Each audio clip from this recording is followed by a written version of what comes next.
Now we'll talk about Breval Childs. He is the scholar accredited to the so-called canonical analysis and canonical theology. And this has a bearing with regards to our doing of exegesis. We remember that uh, um, Franz Lawrence Bauer, he was the scholar accredited for saying that there should be a separate Old Testament theology and a separate New Testament theology. Okay?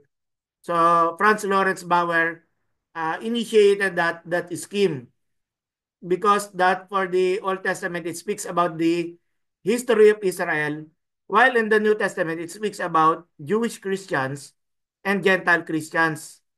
Okay? And so in 1970, there was a widespread acknowledgement that the modes, the way theology is interpreted to which Old Testament study had grown accustomed were no longer adequate. In his lectures published in 1970, Childs spoke of the crisis in biblical theology. At the end of the book, he proposed as an antidote to the crisis a focus on the canon of Scripture as a clue to the proper way of reading the Old Testament theologically. What is the crisis he was speaking of? The crisis is that people are divided among themselves whether there is a unifying factor that holds theology together or there is none. And that results into many different theologies not agreeing with each other. Okay? And so um and of course that is also a crisis in method. Whether it should be objective, there is just one singular interpretation, or subjectivity, which is about the issue of the concern of the person, the subject, the influences and how it affects interpretation. And there is also the concept of uh, divine revelation and existentialism. When we speak of revelation, it is a statement of faith, a doctrine which was considered um, unhistorical, no, for other theologians. So which is why um, these differences, Breval Childs said that in order to solve the crisis in theology, this is his proposal to read the scripture canonically. So it was Child's crucial judgment that such interpretation of the OT, theological as it intended to be, had cut itself off from its necessary reference points, clues given in the text itself, and guidance given in the community of faith concerning a responsible theological reading. For example, creeds and doctrinal statements. So how do we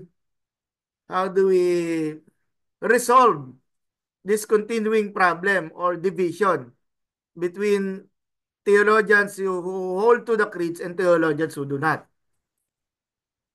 Charles therefore proposed that rather than theological interpretation being done according to the schema of historical criticism, it must be done according to the canonical intentionality.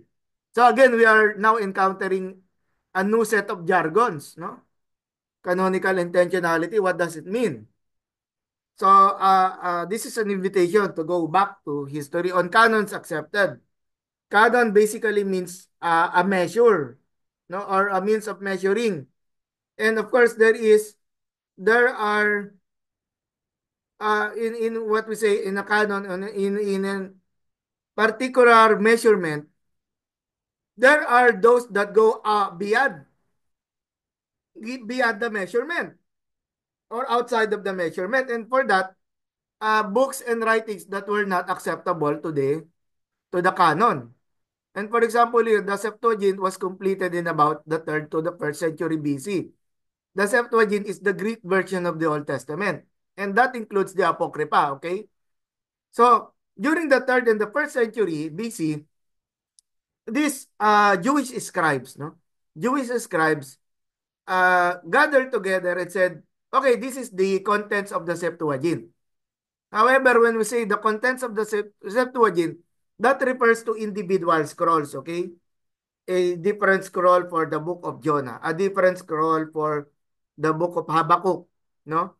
Maybe, for example, First Chronicles has a separate scroll, Second Chronicles has a separate scroll. And so for them, the Septuagint was completed in about third to first century. But however, there was no council that was established to make a decision uh, what is the contents of the Septuagint. It just happened that they were also given the freedom. But when we say freedom, sir, why are they given the freedom? It's because scrolls during their time were very expensive.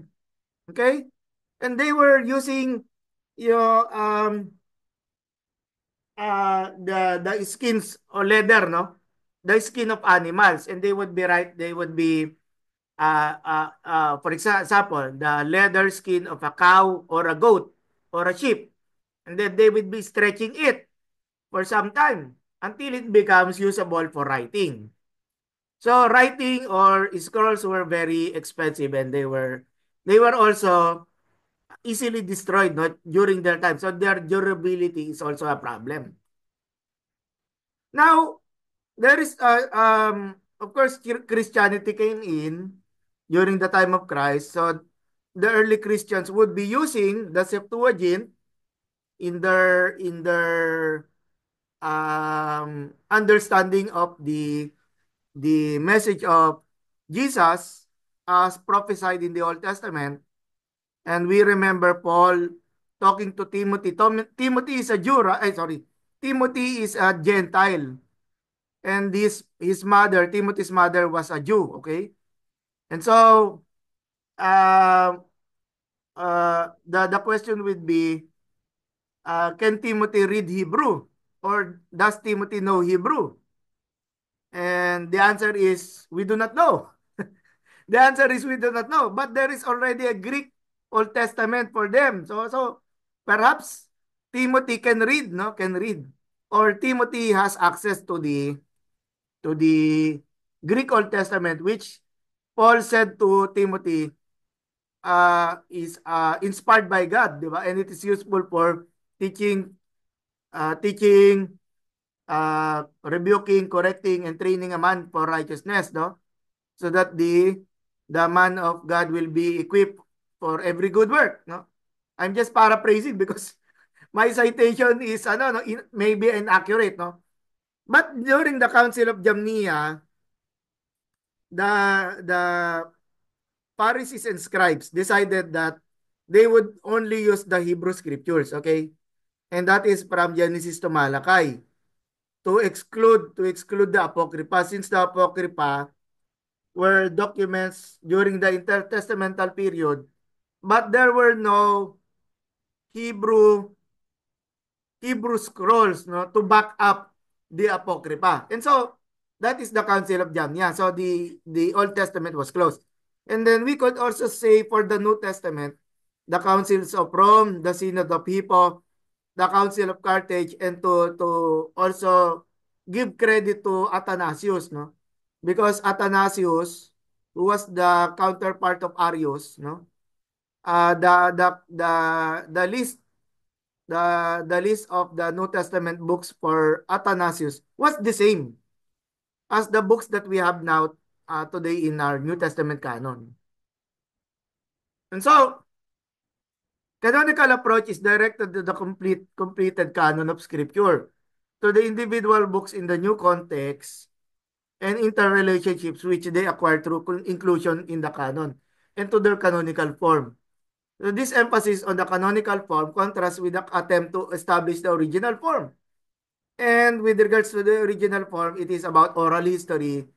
I think that is now irrecoverable, irrecoverable. Or if we just focus on the oral history, what will happen to the Old Testament? It will be just pieces, bits and pieces, no? It will not be a complete canon. And so canon criticism does not displace the other critical approaches, but endeavors to complement them and bring them to their proper goal. For Childs' main contention is the most appropriate context for doing biblical theology is the canon.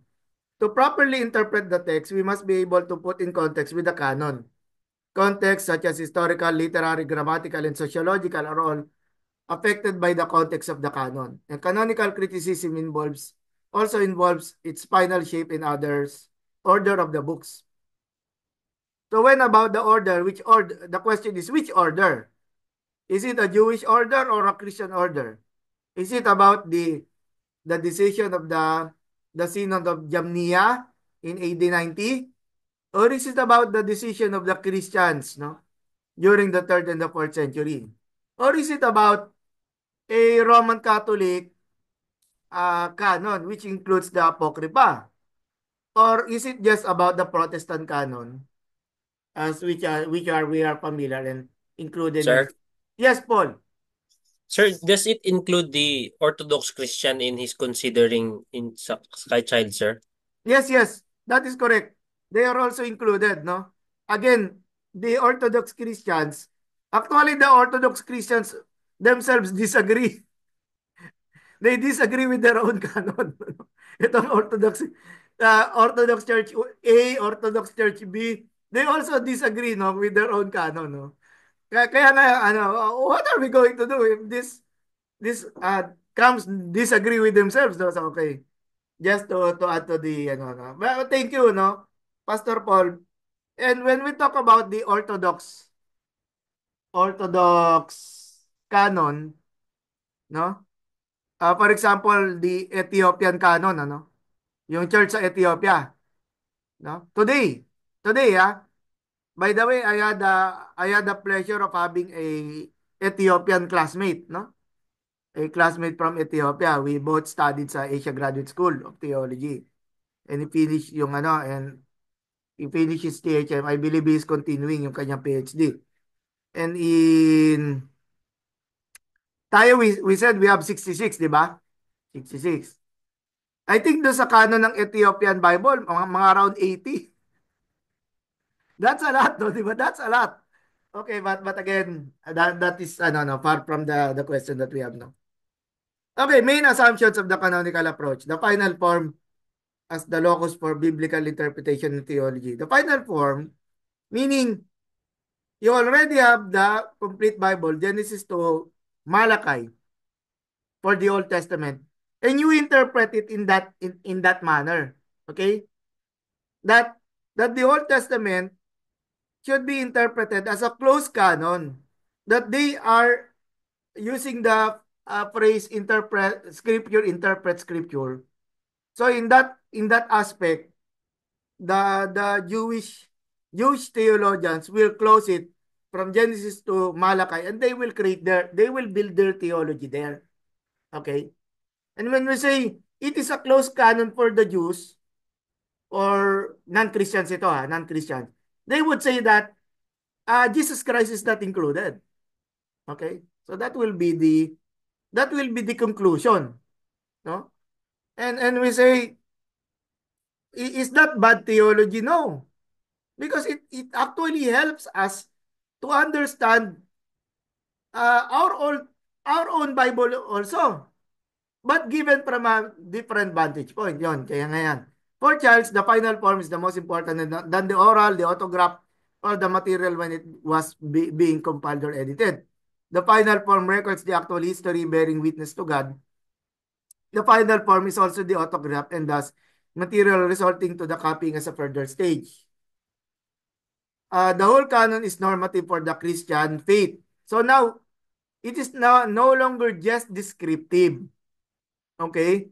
It now carries the title normative for the Christian faith, not any canon with the canon. A critical principle tells that the canon is God's word but there is a principle that one must use because not everything in the word of God can be useful today. So it is normative, but what can be considered as normative and descriptive merely? And that is up to the judgment of the leaders in the church. And sir, who are the leaders in the church?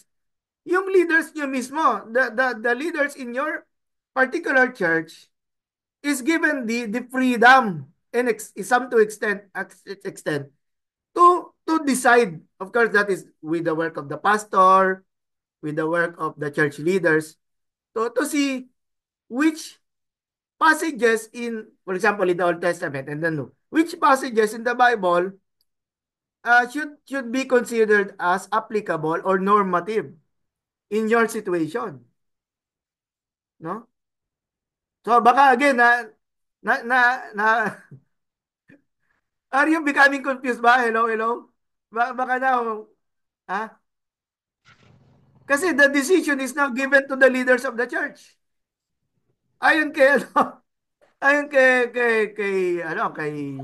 Bre Barjan. Sige. Kuya Don, nag ano kayo, ano? Perhaps you have Okay. a question. Kuya Don. Do you mean right now, sir, that is applicable now, according to him? Yes po, yes po. Sige, okay. Liliwanagin ko further. Sige. Sir, Ah, sir. Paul, Pastor Paul. He means that normative is prescriptive to Christians. Yes po, yes Prescriptive, sir, po. no? Yes po. Okay. Yes po. Sige, Clarify sir. ko na ha, ito. So which means the Roman Catholics in their canon, in their biblical canon, that includes the Apocrypha.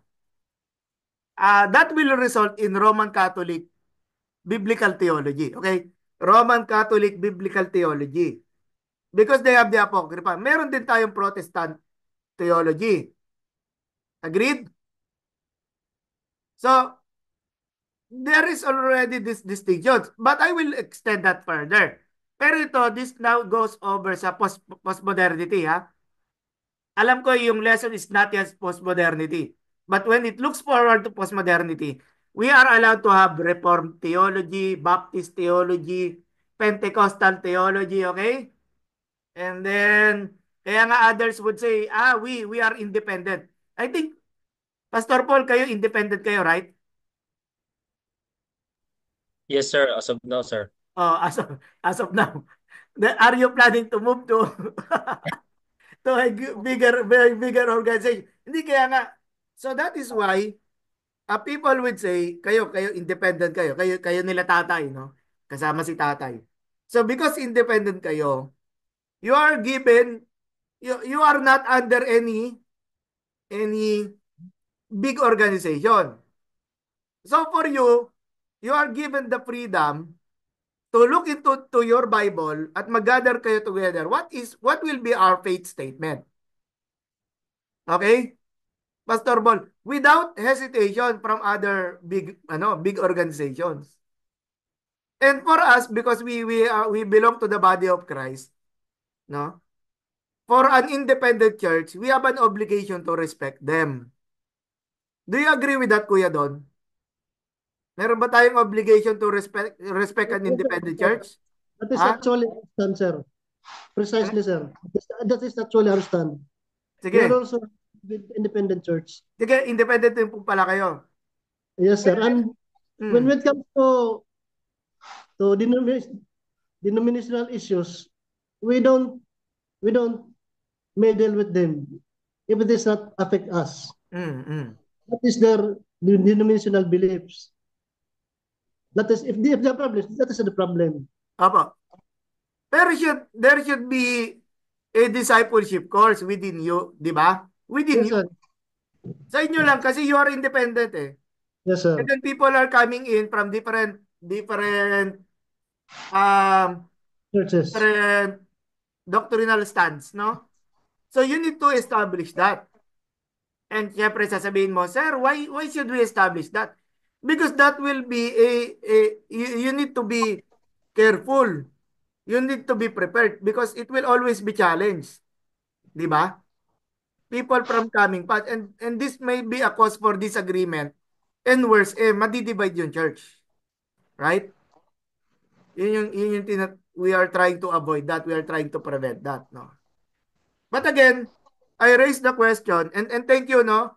Pastor Paul, Kuya Don, perhaps also Brother Eman and Sister Esther has something to say with regards to the I think Sister Esther is coming from a Pentecostal tradition. Okay? No? Yes po. Yes, okay. So that's enough, no? So we see here if we are for example, I come from a Baptist church, no? And I'm still Baptist until now.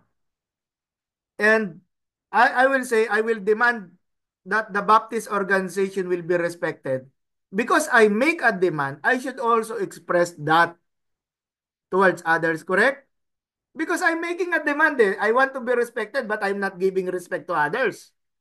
For me, that's a problem. Bakit? Kasi if I'm demanding respect, then the question is, I'm the only one saved, 'di ba? 'Di ba? And of course, the independent churches will protest to that, 'di ba? Okay, so Kuya, Pastor Paul, sige na, sige na. React. Gusto ko nagre-react kayo eh. Yeah, it's okay for me, sir, but when regards to when some doctrines, for example, will insist that my doctrine is not is not correct according to their doctrine, especially the way of worship. Ah, ah. Uh, some churches insist that this is the proper way of worship. If you don't clap, if you don't if you don't dance, it's not worship. So I guess it will create conflict with regards to that, sir. If we'll not go back to the Bible. Well, that is why, according to Paul, we are not under the law. You know what I mean? One would say, I want yung worship ganito lang. And another would say differently. And they will say that the problem with people is, even me, and you may say, so, we, we, we are always right. Everyone is correct. Everyone is correct. So what are you going to do with that? And at least you get to the understanding that there is a crisis in biblical theology as described ni Brother Child. There is a crisis. And and and Brother Child is trying to provide a potential solution to it, 'di ba? Ayun. So and for example, we just want the important values for Christians is the value of respect, love, 'di ba? Love. And if we do not agree with with differences, 'di ba? We are ano yun? We agree to disagree, 'di ba? Okay lang ba 'yun, Kuya Don? Kuya Don? We agree to disagree. Yes, sir. Yes, sir. That is acceptable. Kasi we need to have a stand of our own. Kagaya niyan, you represent independent churches, 'di ba? So, you need to have a clear na stand na within. Of course, I'm not trying to create a law, no. Akala ko ba you said you are freed from the law. But again, it is also important to know where the things that we agree in, because that is that produces order. Yes, sir. For us, sir, as long as the main doctrines are the Mm-hmm. same, that's okay with us. The Ah, minor doctrines, that is opo, denominational. opo. Kasi always everyone you ask, basta ako sa Bible lang ako.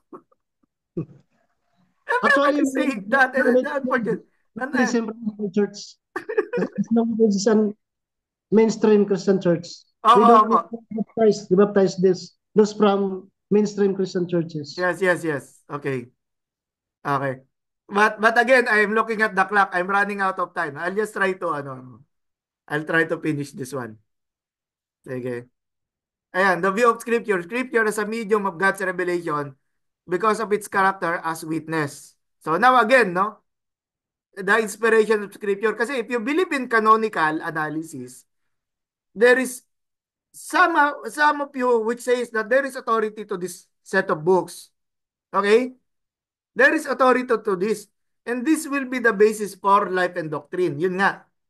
Which is during the time of the 18th and the 19th century, they're really trying to avoid these terms. Okay? For them, you just use historical analysis, and that is enough. You should not go out. Again, that is objectivity, no? But for here, no, 'di ba? It should be yun nga, sa canonical analysis, it includes the importance of the authority of Scripture. And that is inspiration. Now, on the consensus on the nature of the Old Testament. The effect of the new critical approach to the Old Testament by the end of the 19th century was to threaten the very integrity of the theological discipline itself. Regardless of how finally overcame the problem, there was a widespread consensus regarding the nature of the OT literature which had emerged from the assured results of criticism or literary criticism and historical. And so this is the last slide. The recognition of the enormous variety of perspectives within the text.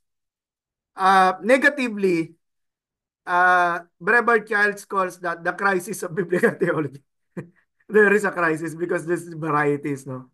With respect both to the various parts of the OT and to the different layers represented with a single literary entity such as the Pentateuch.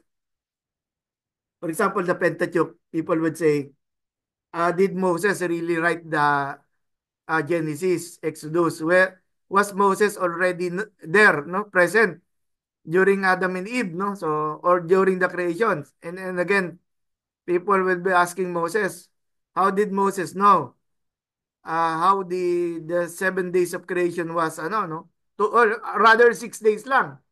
Because the seventh, God rested, no? So again. And the second, the historical time condition, quality of the literature from outside Israel widely accepted. Third, the problems of development and growth in the changing forms of Israel's religion had become a major issue, whether in the form of von Hofmann's uh, salvation history or Fellhausen's documentary hypothesis. No? Yung JDEP, Yahwist, Deuteronomist, Eloise, JDEP, yeah, Eloise and then Priestley. Sorry, JEDP, Yahwist, Eloise, Deuteronomist and Priestley. And to tell you, even the Jewish theologians in Israel are now using JEDP. Okay? They are also now, which was formerly a Christian invention. Christian invention ito na the also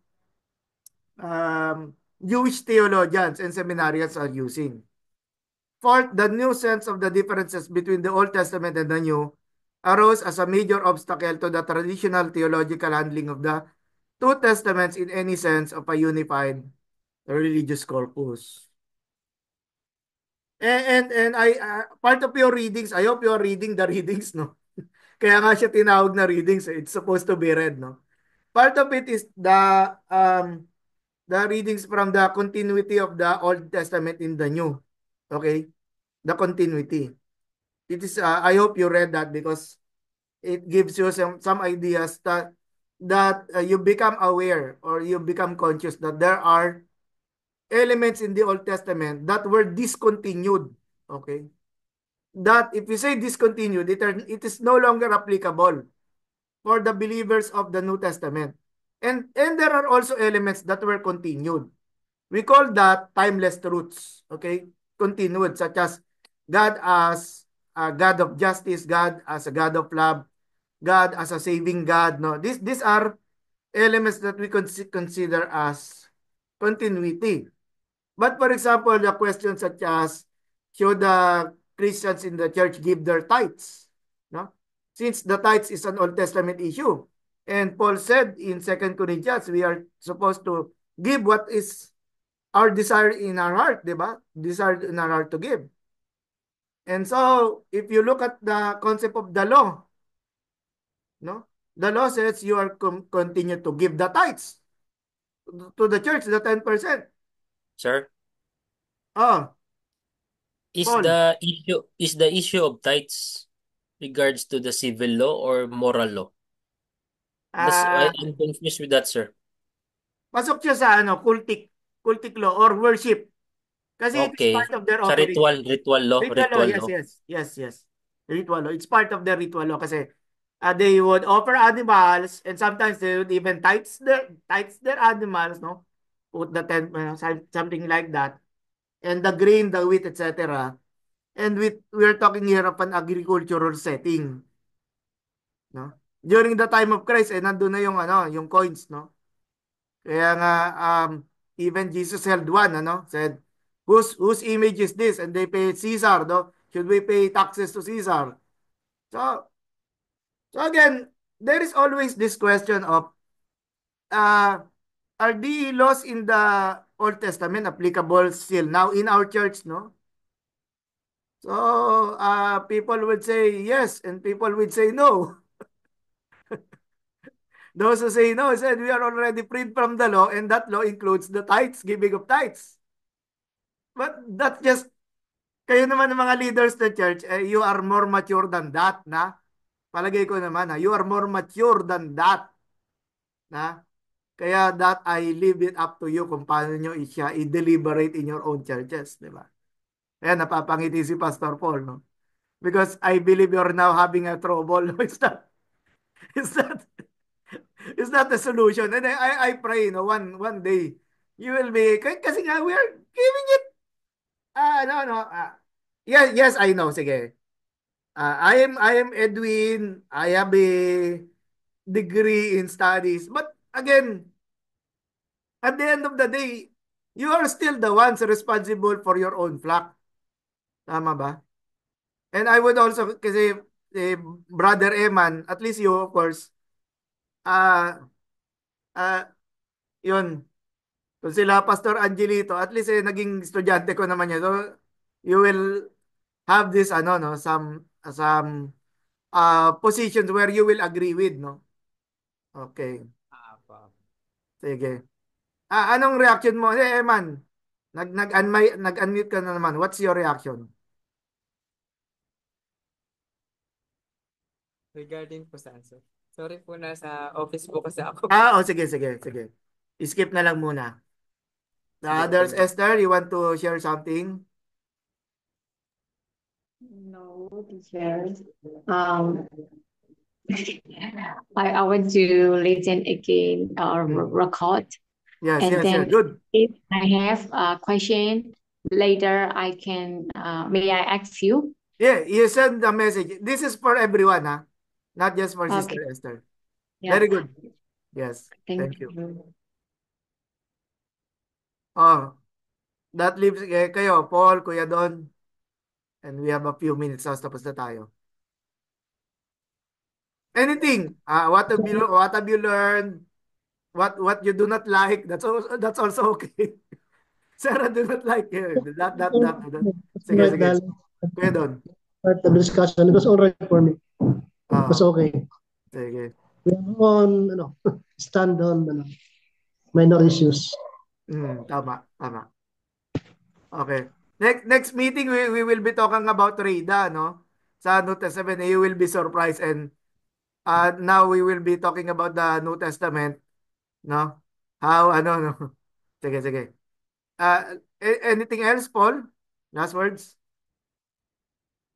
Wala na, tapos na. Sige. Tapos na tayo. Okay, thank you. Ano, no.